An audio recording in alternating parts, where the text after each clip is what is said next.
Preparation of alkenes.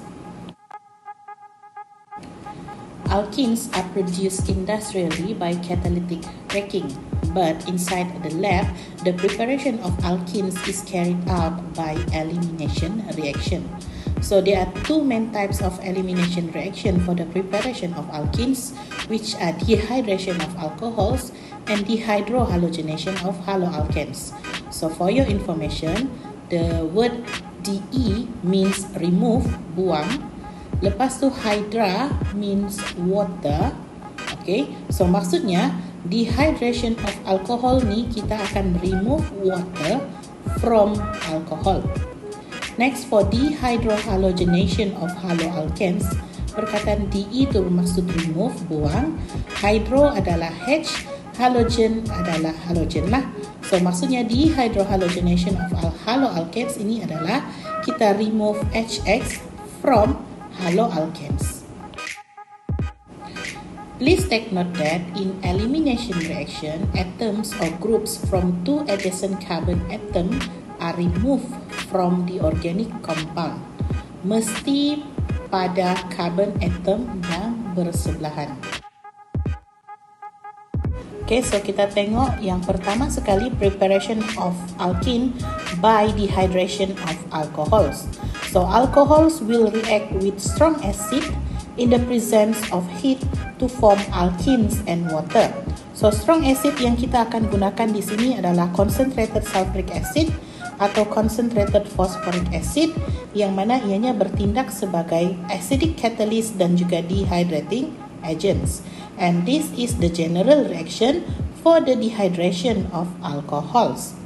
Okay, so alkohol kita akan react dengan concentrated H2SO4, kita kasih panas, akan hasilkan alkene dan juga water.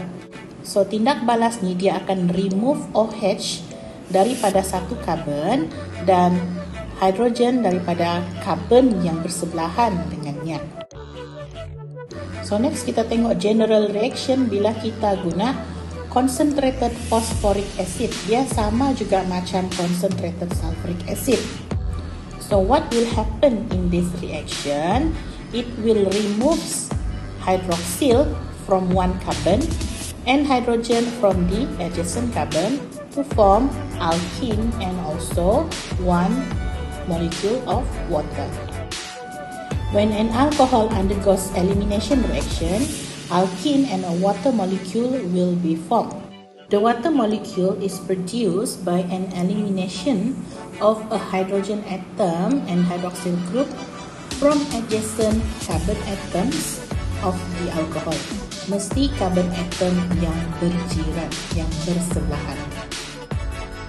Okay, so semasa tindak balas dehydration of alcohols, kita boleh dapat mixture of product.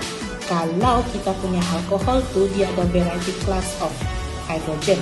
Sebagai contohnya kita ada dehydration of 2,3-dimethyl butanol. So dalam 2,3-dimethyl butanol kita ada primary hydrogen dan kita ada tertiary hydrogen. So kalau kita remove H daripada tertiary punya hydrogen. Okay, so bila kita remove H daripada tertiary punya hydrogen, so kita akan dapat produk di sana 2,3-dimethyl butene.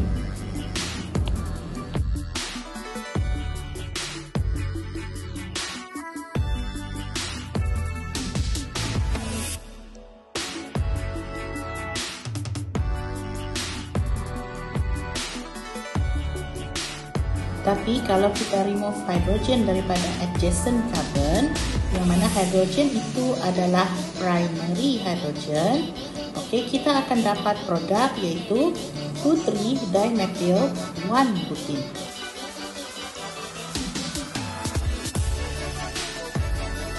Sebab kita ada mixture of product di sini, kita kena tentukan siapa yang major product dan siapa yang minor product.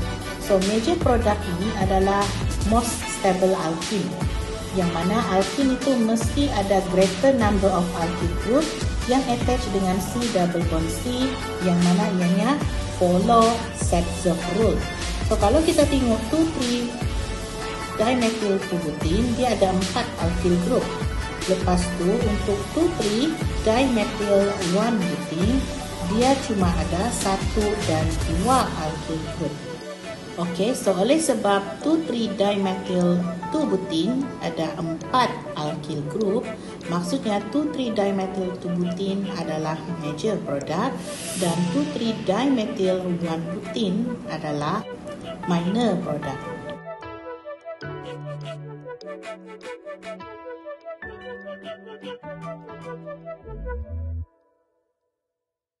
So apa sebenarnya Sachs-Zerf-Rule ni cakap?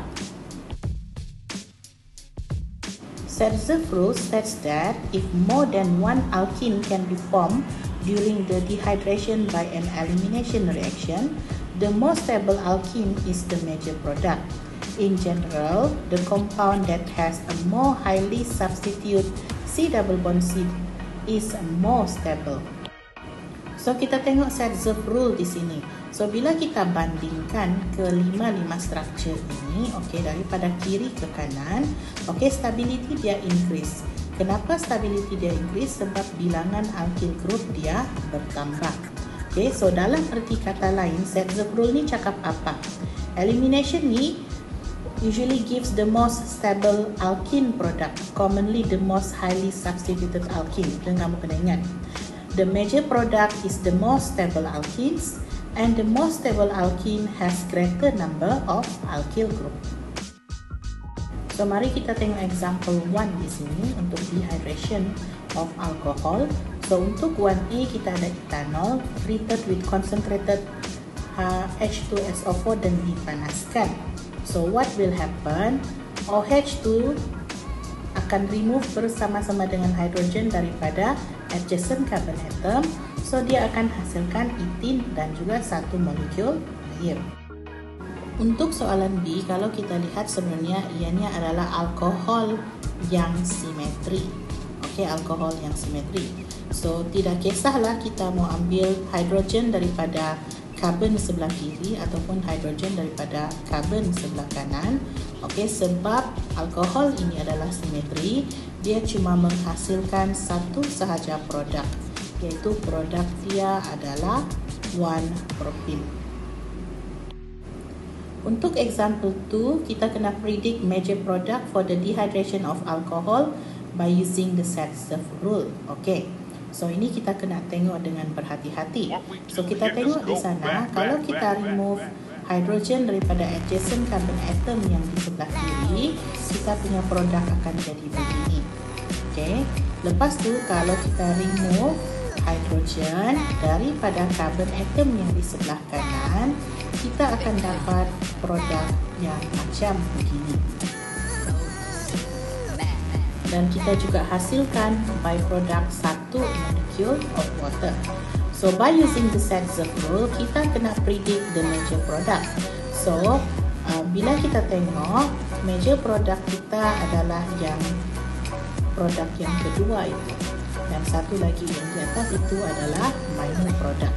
Kenapa dia major product? Sebab dia ada 2 alkyl group. Tapi produk yang di atas yang minor itu dia cuma ada 1 alkyl group.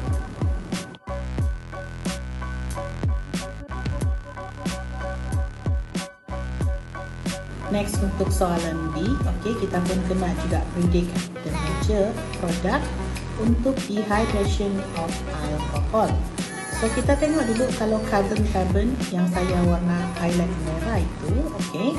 So dia akan hasilkan produk seperti ini bila kita remove H dan juga OH di sana. Okey, produk yang kedua adalah apabila kita remove H daripada carbon atom yang berada di sebelah kanan di sana. So bila kita remove, kita akan dapat produk yang macam begini.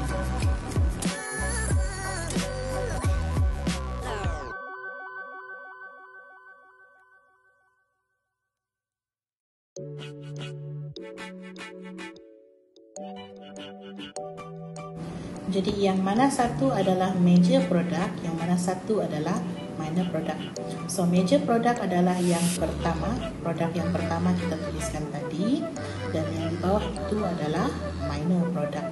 Sebab apa? Major product tu dia ada 1, 2, 3 alkyl group, tapi minor product itu dia cuma ada satu sahaja alkyl group.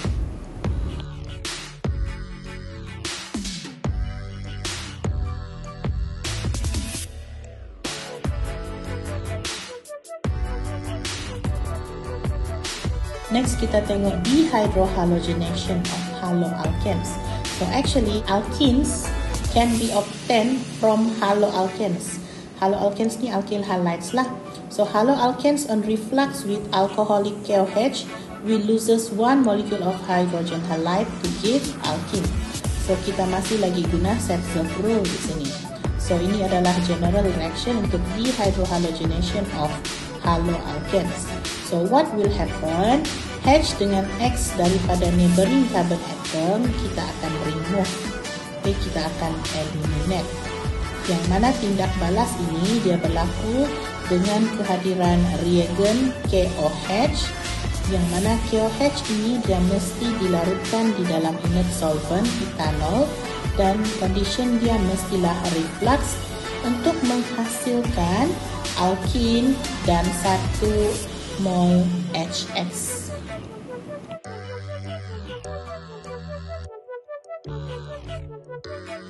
So kita tengok beberapa contoh berkaitan dengan dehydrohalogenation of haloalkane. So betulkan di sana dehydrohalogenation. So kalau kita tengok sini apa yang akan berlaku? Okay. So Cl dengan H2 dia remove daripada neighboring carbon atom. So ini adalah produk yang pertama untuk proses elimination tersebut. Lepas itu, kalau kita repeat semula, kita remove Cl dengan H daripada neighboring carbon atom yang di sebelah kanan di sana, dan kita akan dapat produk semacam begini.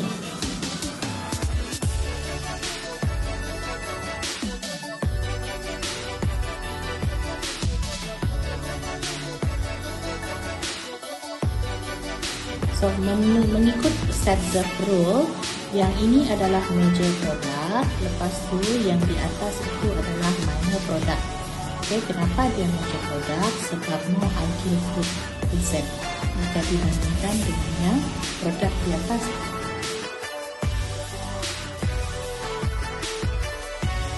Okay, untuk soalan B pula, kalau kita tengok ini adalah haloalkane yang simetri. So kalau kita ambil dari kiri ke dari kanan ke, produknya masih lagi sama. So dia cuma hasilkan satu produk sahaja ya. Okay, dengan byproduct iaitu HBr. So tiada major, tiada minor untuk contoh 3B ini. Next untuk 3C. Okay, 3C masih lagi dehydrohalogenation of haloalkane. So what will happen here? Okay, so kita boleh remove hydrogen daripada neighboring carbon atom di sana, dan kita akan dapat produk seperti ini.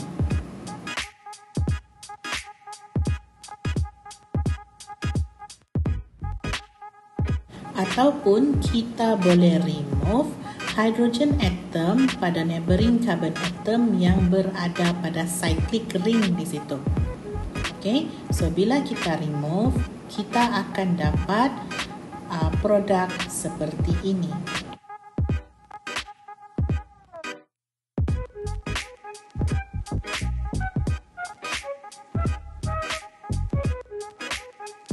So macam mana kita mau tentukan siapa major dan siapa minor product? So kita pakai kaedah sama macam tadi. So ini dia cuma ada satu alkyl group, tapi kalau yang ini dia ada satu dan dua alkyl group.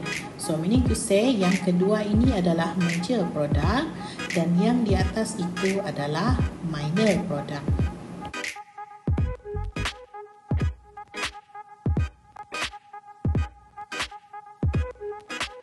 Dan lastly untuk 3D, so ini masih lagi dehydrohalogenation of haloalkane. So untuk case ini, carbon yang saya bulatkan merah itu dia tiada H. Jadi maksudnya, kita cuma ada satu pilihan sahaja untuk remove H daripada carbon yang sebelah kanan itu. So meaning to say, dalam kes ini kita cuma ada satu produk sahaja, yang mana produk itu adalah seperti yang saya tunjukkan sekarang.